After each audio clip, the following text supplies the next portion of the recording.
In the aftermath of the tragic episode of the Meraglim, there are two people spared from the Gzeira, from the decree: Yehoshua and Kalev. However, when we look closely at the Psukim, what emerges is that Kalev actually gets an additional reward. He is not just spared from the decree and allowed to enter into Eretz Yisrael, but he also gets Chevron. He gets an additional Yerusha for all eternity, for his children, for his role in the story of the Meraglim. And the question is, what's the difference? What did Yehoshua not do that Kalev did? Why is he getting an additional reward? Rav Moshe Feinstein in his Darash Moshe explains that there's one small difference between what Kalev did and what Yehoshua did.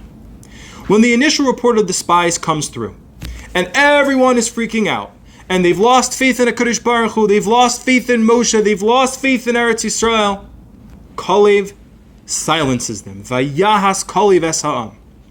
He pauses, and everyone stops, and they listen to Kalev.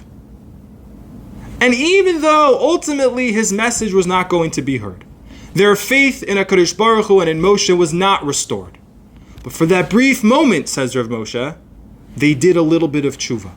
They were briefly inspired. They briefly bought into the message. And for that, Kalev is rewarded. In our lives as well. We shouldn't think that when we do things that are positive, when we feel things that are momentarily inspirational, we shouldn't look at them and say, it's just a moment. It's going to go away. What good is this? What we learn from Kalev is that even momentary inspiration, even momentary temporary acts of tshuva have tremendous value.